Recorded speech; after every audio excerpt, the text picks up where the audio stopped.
Bonjour à tous, bienvenue dans Parlons d'Europe, l'émission faite par la Maison de l'Europe de Tours, le centre d'information Europe Direct.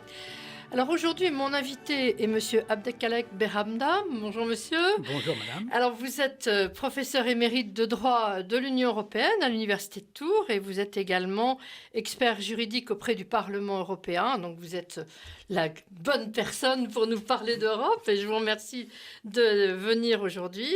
Alors le sujet d'aujourd'hui, ça va être consacré à une thématique importante à laquelle vous avez consacré beaucoup de travaux et vous avez fait récemment un café européen pour la Maison de l'Europe, qui est la politique de voisinage. Alors, de l'Union européenne. Notre voisin, on sait, nos voisins, c'est les gens qui habitent à côté de chez nous. On a des relations plus ou moins importantes, plus ou moins cordiales, quelquefois. L'Union européenne a des voisins. Qui sont-ils, ces voisins ? Oui, l'Union européenne, elle a des voisins, beaucoup de voisins. Plus exactement, elle a 16 voisins.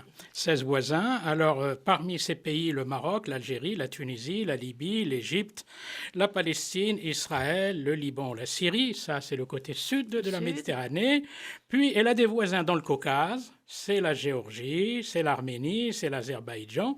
Et elle a des voisins aussi, l'Union européenne, en Europe de l'Est. C'est la Biélorussie, c'est l'Ukraine, c'est la Moldavie. C'est un grand espace, ça recouvre une réalité géographique considérable. Oui, effectivement, ça fait de l'Est, au niveau de l'Est, de l'Orient, de l'Europe, à peu près 5000 kilomètres, de la mer de Barents à la mer Noire. Et au niveau de la Méditerranée, si vous tracez une ligne horizontale, ça nous fait du 5000 kilomètres. 5000 kilomètres, oui, c'est pas rien, hein. C'est plus grand que l'Union européenne. Effectivement, c'est plus grand que l'Union européenne et c'est un voisinage assez bizarre, si on peut dire, puisque les voisins immédiats ne figurent pas dans ce voisinage. Hein. Comme par exemple la Suisse. Ou les pays de l'espace économique européen, bah, ils sont tout proches, mais ils sont pas... Par exemple, la Norvège. Oui, la Norvège, pourtant, sont pas loin, mais oui. C'est pas des voisins, alors que d'autres qui sont éloignés quand même sont nos voisins. La Géorgie, l'Azerbaïdjan, la Géorgie, l'Arménie. Oui, la Géorgie, l'Arménie, l'Azerbaïdjan, oui. C'est des voisins éloignés. Éloignés, oui, tout à fait. Donc c'est assez colossal et surtout on voit une différence quand même quand on entend la liste que vous venez de donner. On voit bien des pays riches, des pays qui nous ressemblent, et puis des pays qui sont beaucoup plus pauvres, et donc il doit y avoir des différences assez importantes. Oui, effectivement, il y a une très grande différence entre tous ces voisins. Je ne vois pas le rapport entre le Maroc, par exemple, avec l'Azerbaïdjan. Oui. C'est des voisins non seulement éloignés, mais même au niveau culturel et autres. Bon, on ne comprend pas comment on les a tous mis dans le même pot commun, si ce n'est pour des raisons autres, peut-être que nous expliquerons plus tard. Oui, tout à fait. Alors, l'Union européenne, comment elle considère tous ces voisins on parle de politique de voisinage, donc c'est une politique de l'Union européenne ? Oui, la politique européenne de voisinage, c'est une politique qui est mise en œuvre officiellement en 2004. Oui, en fait, elle a démarré vers 2002 et elle a été mise en mouvement à ce moment-là parce qu'on allait arriver au 5e élargissement. Donc, l'Union européenne allait s'élargir beaucoup à l'Est puisqu'on allait passer à 28, enfin bientôt 27, et une extension considérable. Et c'était en quelque sorte une réponse pour accompagner ce mouvement d'adhésion et d'élargissement à l'Est, mais en même temps pour équilibrer l'Europe vers le Sud, parce que les pays du Sud, ils avaient peur avec cet élargissement d'être oubliés dans cette affaire. Oubliés de la fin de l'Union européenne. Donc cette politique en 2004, en fait, c'était une réponse aux deux, à l'élargissement d'un côté, à un rééquilibrage des relations par le sud de l'Union européenne. De l'Union européenne. Oui, donc c'est un enjeu, on sent très, très important. Alors, cette politique, elle a été... quel est son but exactement ? Alors, si on se réfère à la base, comme on dit, juridique, c'est-à-dire l'article dans les traités qui régit ça. Alors, on a un article qui est consacré à ça, c'est un article 8 du traité sur l'Union européenne qui parle du voisinage. Alors, il nous parle de l'espace de voisins, les pays de voisinage, le terme utilisé, c'est les pays du voisinage, donc c'est le flou, on ne sait pas qui, pays du voisinage, donc tout est possible.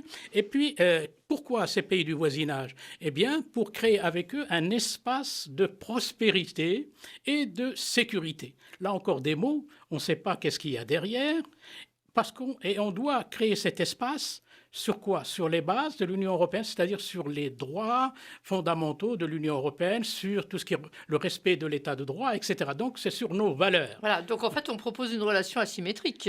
Oui, dans cette affaire, c'est vraiment une relation asymétrique.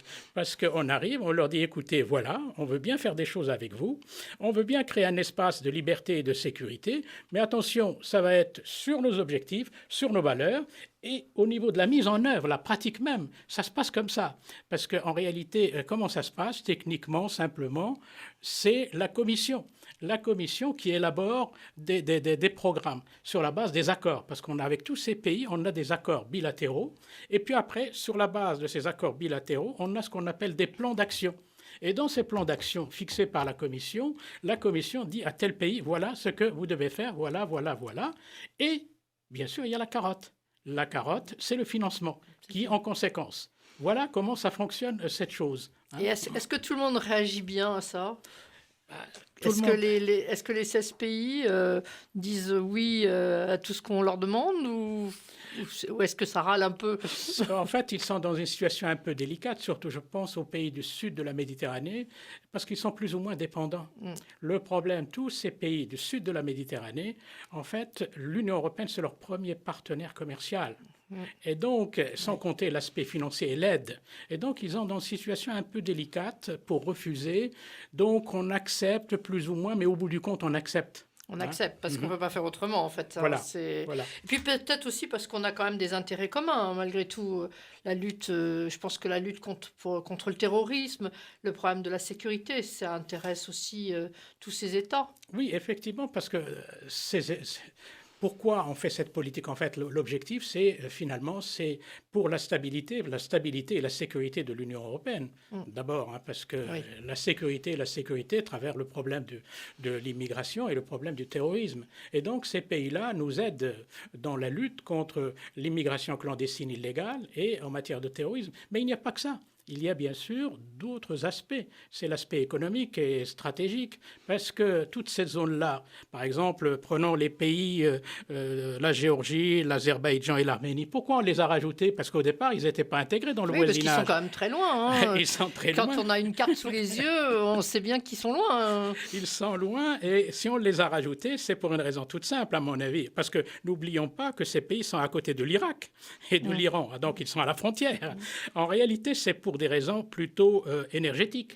Parce que l'Azerbaïdjan, c'est quand même un grand producteur. C'est Bakou, oui. Et puis la Géorgie et l'Arménie, c'est le transit. Oui. Et donc, on a besoin de... Puis, au Moyen-Orient, tout le monde sait qu'on a besoin aussi du Moyen-Orient, le pétrole. Et puis l'Afrique du Nord, bien sûr aussi, parce qu'il y a l'énergie qui nous vient d'Algérie. Donc, il y a des intérêts stratégiques, économiques, très, très, très importants. Et cette politique de voisinage répond en quelque sorte à ces deux objectifs.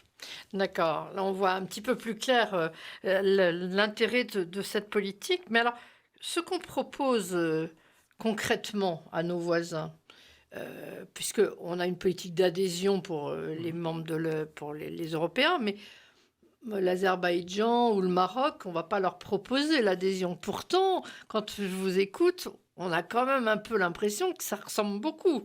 C'est des choses qui se mélange un peu, non? Selon la formule de Prodi, l'ancien président de la Commission, il disait, avec ses voisins, on doit partager tout, sauf les institutions. Alors, bien sûr, on peut se demander si vraiment c'est réel, c'est concret, c'est possible. Parce que partager avec tous ces pays, tout sauf les institutions, mais prenons déjà les 4 libertés. Libre circulation des personnes, des marchandises, des capitaux et des services. Peut-on partager vraiment la libre circulation des personnes? Et puis, ce qu'on leur propose à ces pays, concrètement, en fait, on leur propose un statut à mi-chemin entre l'adhésion et l'association. C'est quelque chose entre les deux. Mais on peut se poser des questions, genre espace économique européen. On peut se demander si c'est vraiment la meilleure des solutions pour ces pays, parce qu'ils ne pourront jamais vraiment partager avec l'Union européenne le marché intérieur. C'est inimaginable. Mais c'est une solution transitoire. Et puis les pays de l'Est, les pays européens qui sont nos voisins, la Biélorussie, l'Ukraine, la Moldavie, si jamais ils répondent aux critères, aux conditions... Oui. Il n'y a pas de raison de les empêcher de ne pas rentrer dans l'Union. Ils sont européens. Alors qu'au niveau du Caucase, ça paraît un peu loin quand même. Oui. Alors du coup, c'est un statut un peu entre deux, entre l'adhésion et l'association. Est-ce que c'est un peu un horizon d'attente qui génère des frustrations, non? Ça doit être un peu Oui, difficile. c'est difficile pour ces pays parce que finalement, ce qu'on leur offre, ils ne savent même pas qu'est-ce qu'on leur offre. On leur dit, vous avez ça, mais en réalité, ils ne l'ont même pas. Et puis, il y a un vrai problème d'attente du côté des pays du Sud, mais aussi à l'Est et le Caucase. C'est véritablement qu'il y ait une démocratisation, qu'on les aide à se démocratiser, bien sûr, à se développer, évidemment. Oui. Malheureusement, cette politique de voisinage, on a l'impression qu'elle met plus l'accent sur le problème sécuritaire, sur le problème économique, et pas davantage sur la défense des droits de l'homme. Et ça, quand je parle de droits de l'homme, c'est la démocratie en général. Démocratie, parce que dans tous ces pays voisins, vous le constatez, même si on est aveugle ou sourd, que la démocratie, elle a un peu de retard. Elle a un petit peu du plomb dans l'aile pour l'instant. Mais alors, il y a un nom que vous n'avez pas du tout prononcé. Il nous reste 1 minute, je crois, 2 minutes. Il y a un nom que vous n'avez pas prononcé, c'est le nom de la Russie. Est-ce que la Russie, qui est quand même aussi notre voisin et notre grand voisin, est-ce qu'elle est concernée d'une manière ou d'une autre par cette politique? Est-ce qu'elle voudrait en faire partie? Quelle est sa place? Normalement, il était inclus au départ dans cette politique de voisinage, mais le côté russe, il n'en voulait pas. Il ne voulait pas être au même niveau que les autres. Donc, on leur a accordé un statut particulier. On a conclu un partenariat, je crois, en 2007. Et puis, pour renforcer la relation avec la Russie. Mais en réalité, ce partenariat est au point mort, à cause, bien sûr, avec toutes les difficultés que notre voisin, notre grand voisin, la Russie, avec nous, qui sommes ses voisins, parce qu'il ne faut pas voir que ça d'un seul côté. Bien sûr, parce qu'avec les problèmes en Géorgie, les interventions russes en Géorgie, le cas de l'Ukraine, la Crimée, eh bien, tout ça, ça n'a pas amélioré les relations. Et de sanctions de l'Union européenne, on arrive à une situation un peu délicate avec ce voisin, qui lui aussi, il ne faut pas l'oublier, c'est le grand empire russe. Il veut revenir quand même à son grand espace. Il veut construire son espace dans son voisinage immédiat. Voilà, et donc il y a les pays baltes qui sont dans l'œil du cyclone. Et puis nous, les Occidentaux, on vient quand même un peu les embêter. Parce qu'on installe l'Alliance Atlantique, l'Organisation du traité de l'Atlantique Nord, à des bases juste à côté, dans 2 pays voisins. Je me demande si ce n'est pas la Lituanie, je crois, et la Lettonie. Et puis en Pologne. Donc vraiment, c'est en face. Donc c'est un peu... Voilà, chacun veut reconstruire ses voisins à son profit, en fait. Voilà, c'est 2 cercles qui s'entrechoquent pour l'instant. Écoutez, merci beaucoup de nous avoir éclairé sur cette politique de voisinage. Maintenant, le mot voisin aura, je pense, un contenu beaucoup plus important que celui qu'on lui donne généralement. Et pour finir, moi, la cartographie que vous évoquez, ces 16 pays... on a l'impression qu'on redécouvre avec cette politique de voisinage l'ancien empire romain. Effectivement. C'est à peu près ça. Finalement, on n'en est toujours pas sorti 2000 ans après.